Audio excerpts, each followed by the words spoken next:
I've been away from my office for 10 business days and really didn't pay any attention to business email. And so I thought now that my inbox is full, it would be a great time to talk about the application of getting things done principles to managing email. This is a diagram of David Allen's getting things done principles as it applies to email. And in his process, and this is grossly oversimplified, but if you haven't read the book, you really should. It's a classic that's been around for almost 2 decades, and it still remains the most brilliant book that I've ever read about productivity. So David would say that life's random inputs, are coming at us from all directions.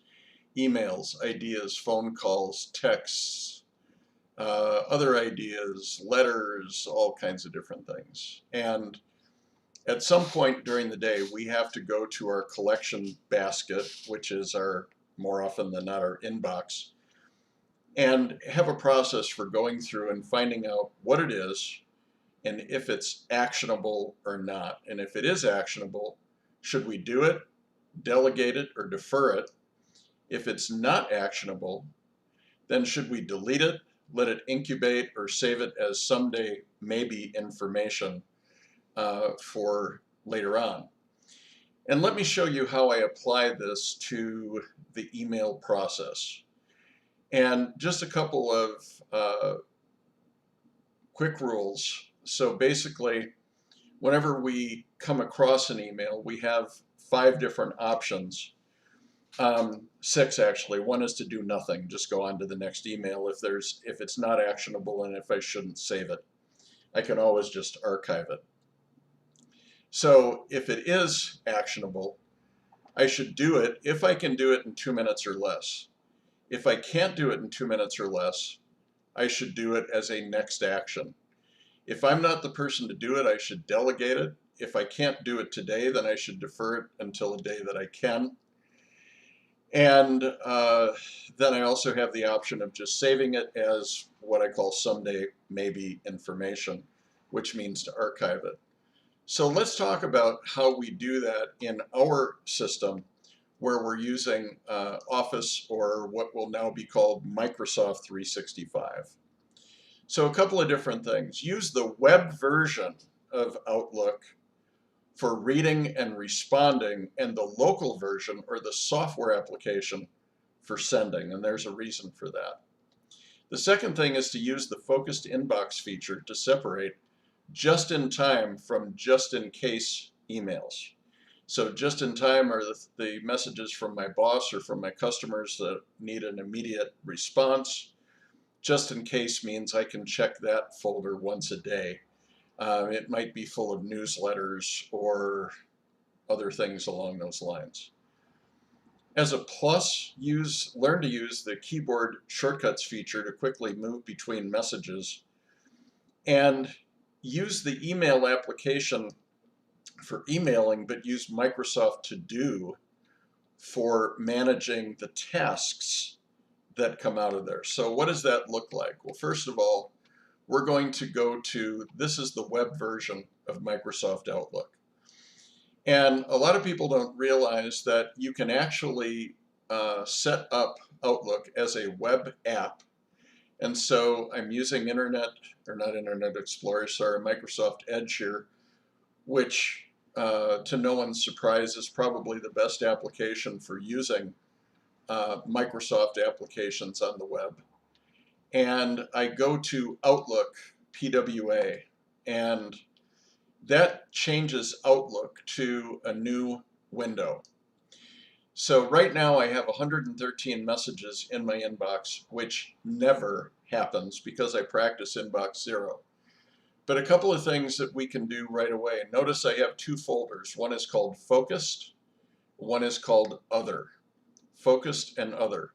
The way that I turn that on is to go to the gear icon and select Focused Inbox. If I turn that off, everything goes into one inbox. If I turn it on, I have Focused and Other. Now, how do things get into the Other inbox? I select a message and move, and then I can say always move to focused inbox, always move it to focused inbox. I have a couple of different options. And I can use these filters so that, again, in my focused inbox, I only see the most important things. And then in my other inbox, I see things that, like newsletters and things like that, that I don't have to check very often. As long as we're in the Outlook settings, I want to try one more thing, and that is I want to go to General and Accessibility. And notice that I have keyboard shortcuts here. You may not even have known that they exist. Well, here's one of the reasons why you should care about this. David Allen, again of GTD fame, says that you should, that people who use keyboard shortcuts are usually 4 times more productive than their non-keyboard shortcut using compatriots. And so I used Gmail and Gmail shortcuts for a long time before I ever used the Outlook ones, so I prefer to use the Gmail ones. And then if I go back to the inbox and I press Shift and question mark, I see that there is a keyboard shortcut for almost everything. So going back to our list of things to do, we're using the web version of Outlook. We've turned on the focused inbox feature. I've shown you how to access those features. Now we go about processing email. So I go to the inbox and I'm looking for actionable items. And if I go here and look, I can see that sending something to the archive, I press the letter E right here. And if I flag this message with an S, then it will be flagged as a task, and that goes to Microsoft To Do. So I'll show you what that looks like.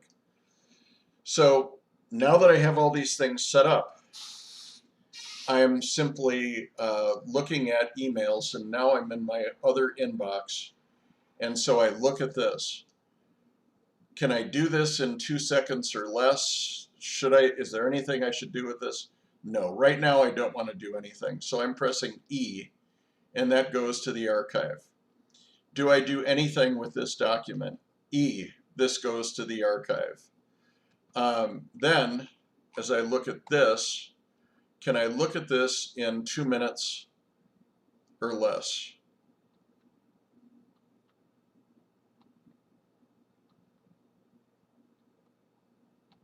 Yes. So now I'm pressing E to send that to the archive. This I would like to go back and read. So I'm going to press J, which takes me to the next email.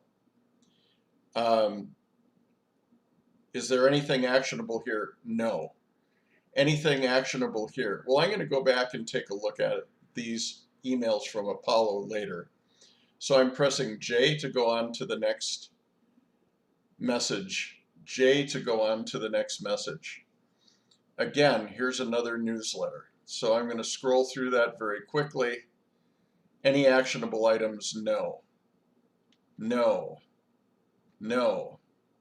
Any actionable items? This? Yes. So I'm going to save that. And actually what I'm going to do here is I'm going to go back up here, and if there's an actionable item and I can't do it in 2 minutes or less, then I'm going to press the letter S to flag it, and I'm going to press the letter E to archive it. S, E, S, E, S, E, S, E. I'm not going to do anything with this email, so I press the letter E, the letter E, the letter E. Okay, and you can see how that goes.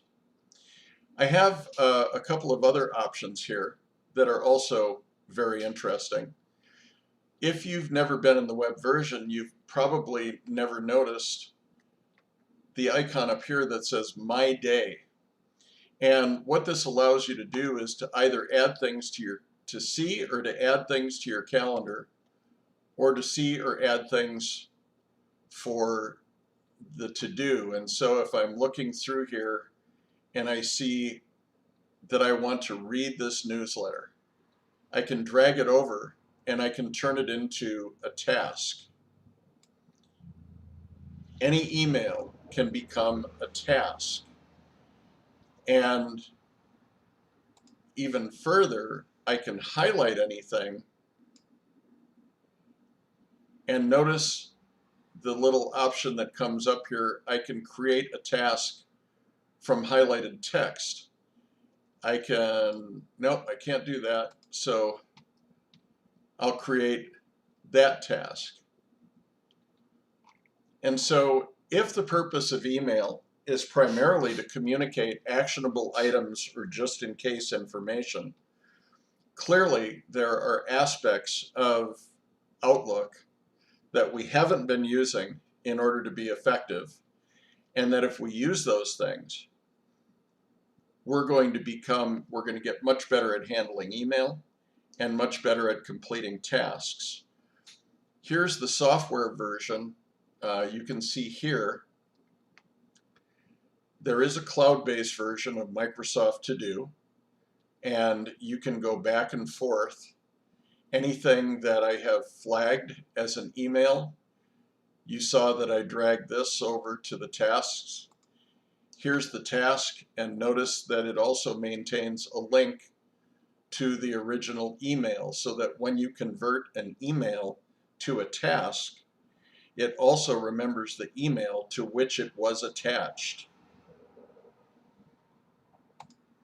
So just another important thing to remember.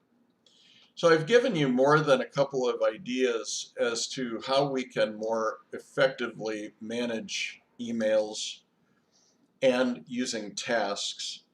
If you see some wisdom in this, something that you might be interested in exploring, then please reach out to me. I would love to help you achieve inbox zero and get more effective in the way that you handle email.